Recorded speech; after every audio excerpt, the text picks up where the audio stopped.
కనీసం ప్రతిపక్ష హోదా కూడా దక్కించుకోలేని ఈ వైసీపీ పార్టీ, ఈ రాచపీనుగుల పార్టీ, ఈ దిక్కుమాలిన పార్టీ ప్రజలు చీకొట్టినా కూడా ఈరోజు వరదలు వచ్చి విజయవాడ తదితర ప్రాంతాలన్నీ నీట మునిగి ప్రజలు అల్లాడుతుంటే ఇలాంటి సమయంలో చేతనైతే సహాయ చర్యలు చేయాల్సింది పోయి బురద రాజకీయాలు చేయడానికి తెగబడ్డారు. ఇదేనా మీ సంస్కృతి జగన్మోహన్ రెడ్డి?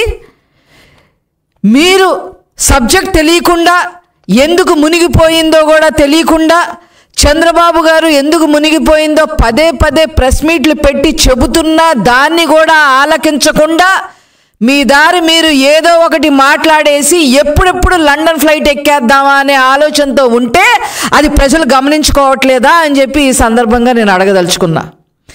మీతో పాటు మీ కలుపు మొక్కలు, ముఖ్యంగా రోజా, సిగ్గు ఎగ్గు లేకుండా ఆమె గురించి మాట్లాడాలంటేనే నాకే చాలా చీదర పడుతుంది. అయినా ప్రజాస్వామ్యంలో తప్పదు కాబట్టి, ప్రజలకి విషయాలన్నీ ఇంకా తెలియాలి కాబట్టి నేను ఈరోజు ఆవిడ ప్రస్తావన తీసుకొస్తా ఉన్నా. చెన్నై గెస్ట్ హౌజుల్లో కూర్చొని ఇష్టం వచ్చినట్టుగా మాట్లాడతా, ముఖ్యంగా చంద్రబాబు గారు అదేవిధంగా లోకేష్ గారి గురించి ముఖ్యంగా ఇష్టం వచ్చినట్టుగా మాట్లాడుతుంది. హైదరాబాద్లో కూర్చున్నారు అని చెప్పి మాట్లాడుతూ ఉంది. నువ్వు నగరి వదిలి వెళ్ళిపోయి చెన్నై గెస్ట్ హౌస్లో శుభ్రంగా ఎంజాయ్ చేస్తున్నావు అనే విషయం ప్రజలందరికీ తెలుసు.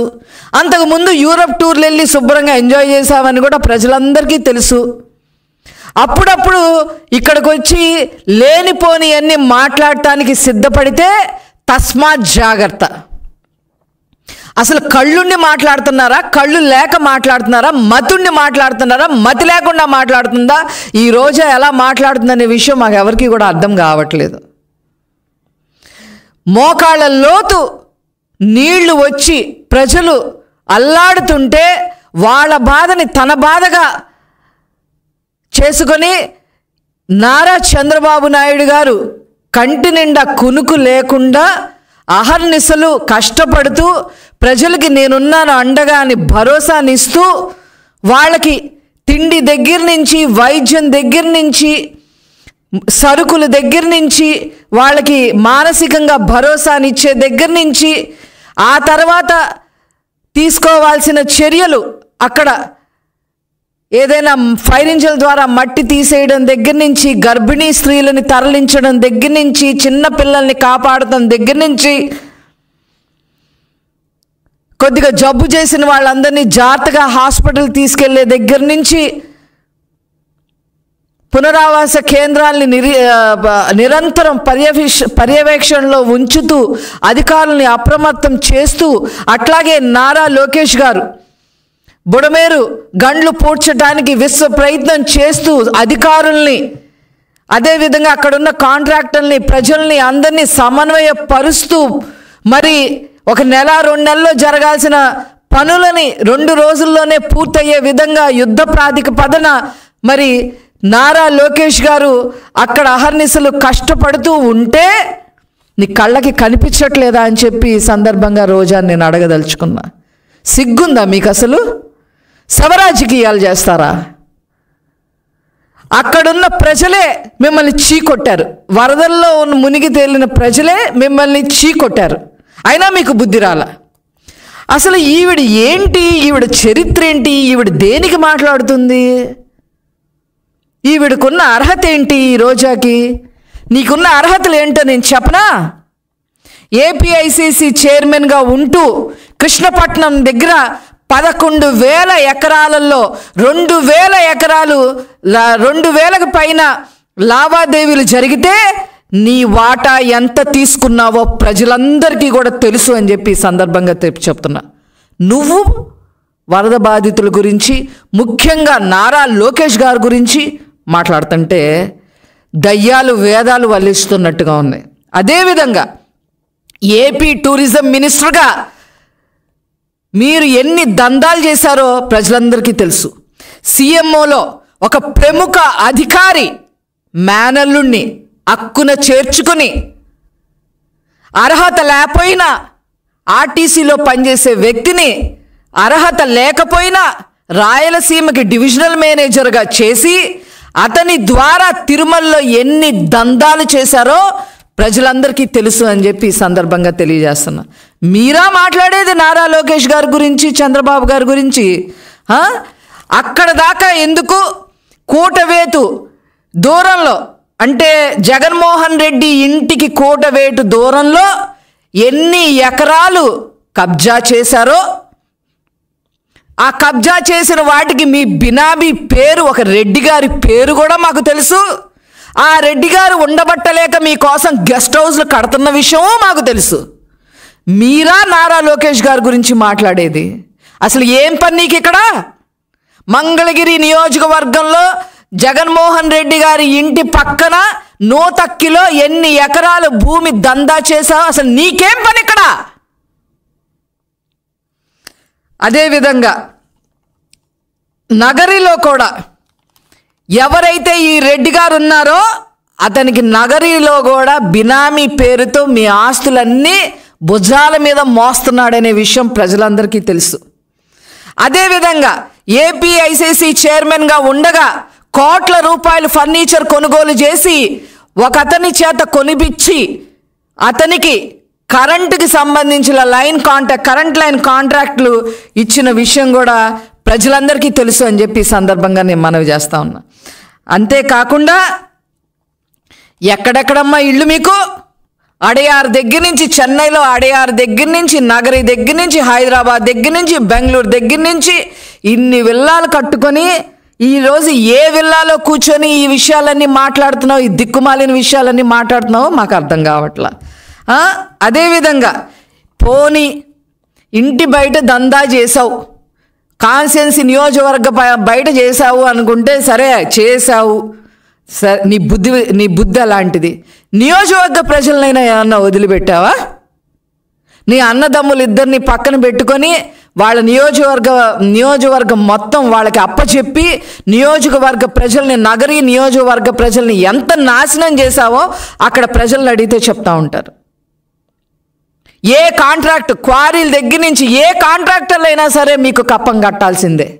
ఆ కప్పం కట్టలేక ఒక అతను హార్ట్ అటాక్ వచ్చి కూడా చనిపోయిన విషయం నీకు గుర్తులేదా రోజా అని చెప్పి ఈ సందర్భంగా నేను అడుగుతా ఉన్నా. నీకు డబ్బులు ఇవ్వలేక, లంచాలు ఇవ్వలేక, కాంట్రాక్ట్ పనులు చెయ్యలేక హార్ట్ అటాక్ వచ్చి చనిపోయిన వాళ్ళ లిస్టు కూడా మా దగ్గర ఉంది అని చెప్పి ఈ సందర్భంగా నేను తెలియజేస్తా ఉన్నా. అంతేకాదు వడమాలపేట అంజేరమ్మ కనుమ దగ్గర డీకేటీ ల్యాండ్స్, పేద ప్రజల యొక్క భూముల్ని ఎన్ని ఎకరాలు కొట్టేశావో ప్రజలందరికీ కూడా తెలుసు.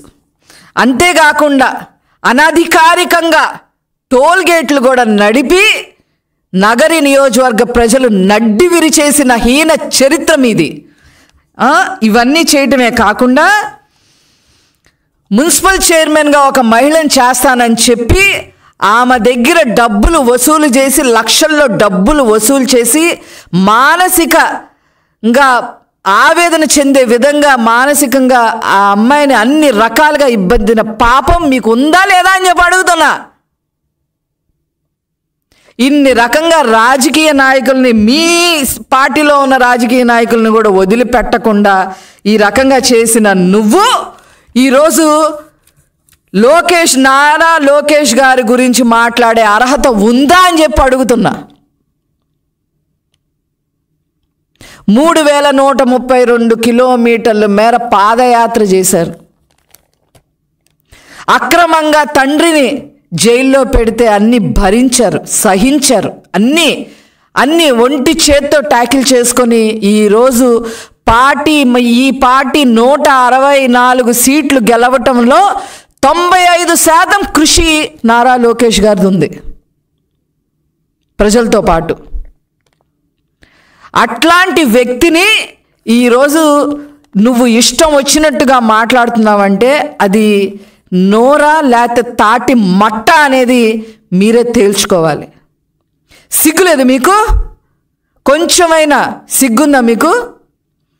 ఒక నటి, నువ్వు సాటి నటివే.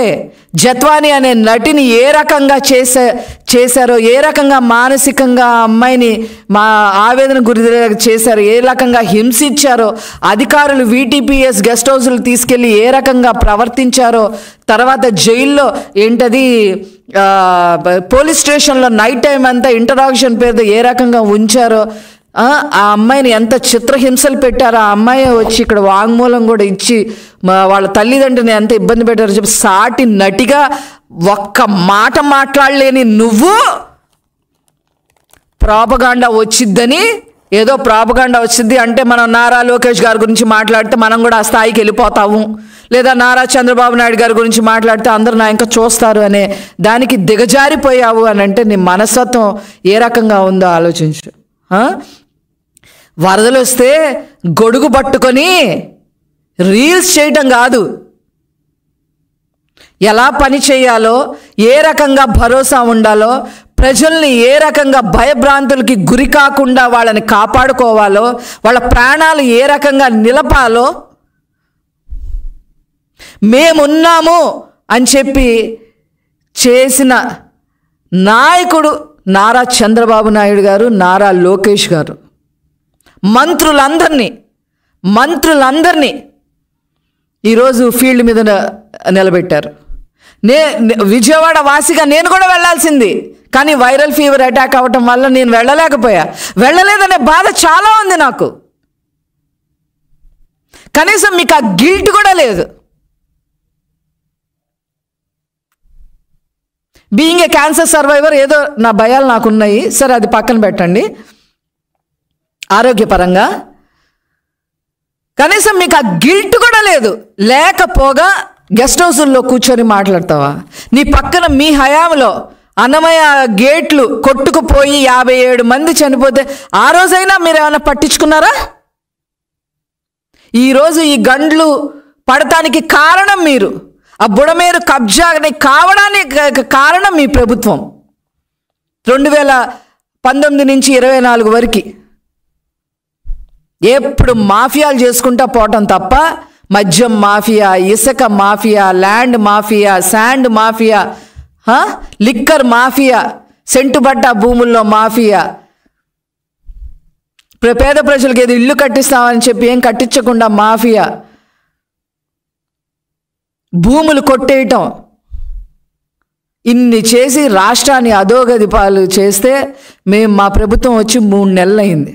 3 నెలలకే ఏదో ఏరేసుకుందామని జగన్మోహన్ రెడ్డి బయటకు వచ్చేస్తున్నాడు. ఏమి ఏరుకుంటావు?